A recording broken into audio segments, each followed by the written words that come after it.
start. Next, I come to the question of the Vigilance Commission. Something has been said about the Vigilance Commission also here. It is a good thing that the government should be thinking of eradicating corruption in public life. They have appointed the vigilance commissioners, and this is a welcome sign in the state also. Similar commissions have been appointed, but I have my doubt regarding the usefulness of this commission.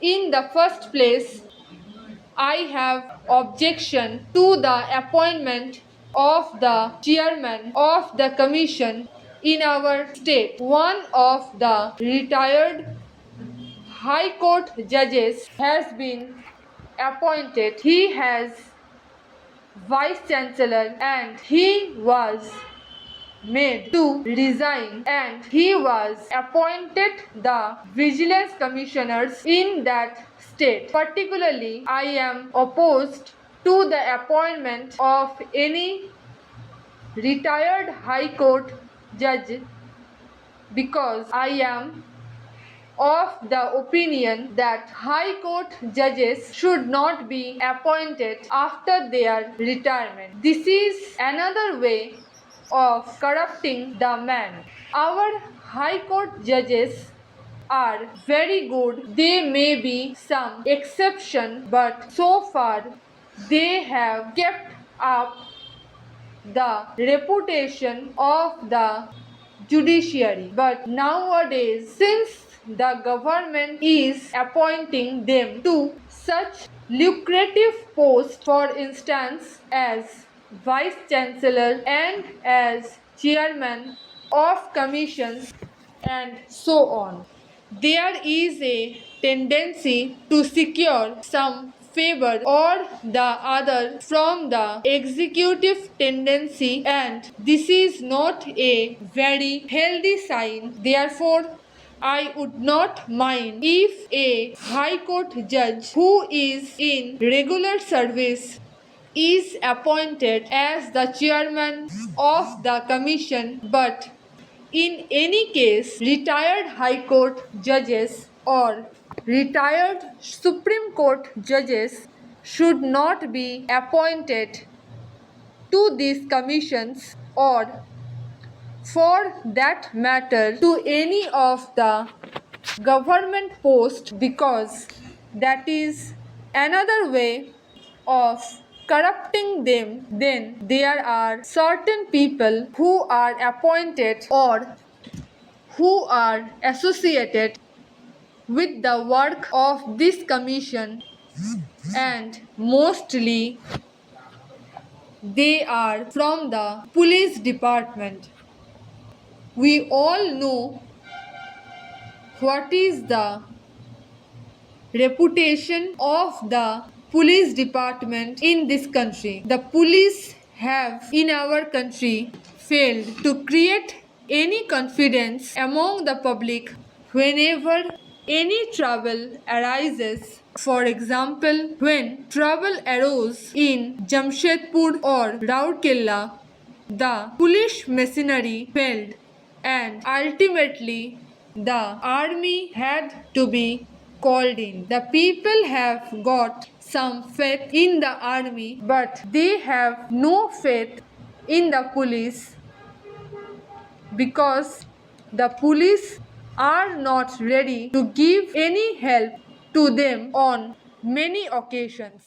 Work of investigation under the Vigilance Commission is entrusted to such a machinery, and I have grave doubts whether in that case the commission will be able to come to grips with the problem or be able to find out the real cases of corruption through this machinery. If I am not wrong. I have read in the papers that there are complaints against the very officers or against the very persons who are now entrusted with the work of this Vigilance Commission. Therefore, my submission is that the agency for the investigation should be independent.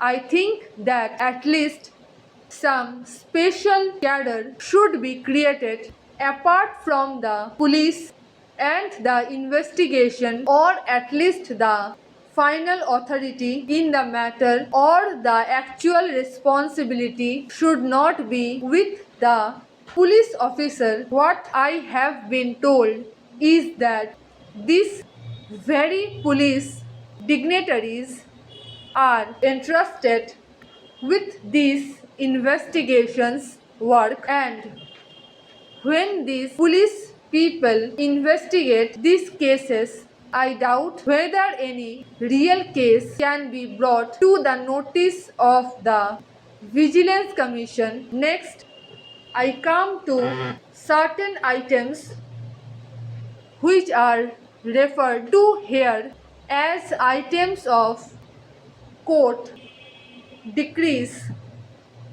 Last time, when I spoke on the appropriation bill, I had requested the government not to act like a private party. The government appoints the arbitrator, and then, being aggrieved against the decision of the arbitrator, they go in appeal to the High Court or to some other higher authority. That is not a fair thing for the government to do. Once the arbitrator gives his decision, the government, like a good litigant, should accept that verdict and accept that judgment, and should not waste public money in going in appeal on that. I find that in two cases the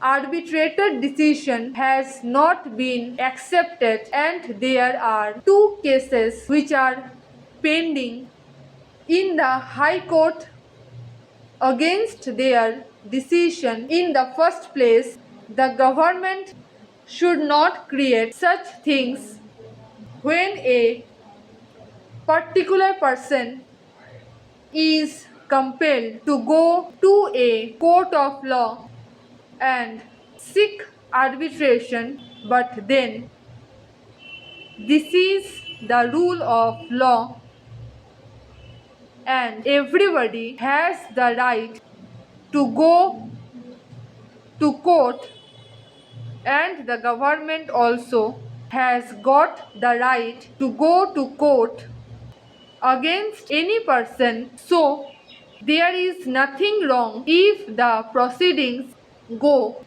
to the court, but once there is a decision, the government should not go and avail of all the steps that are available to a private person, because there is a slight differences between private persons and the government. The government has to pay from the public exchequer and cannot do slightly as and when they like.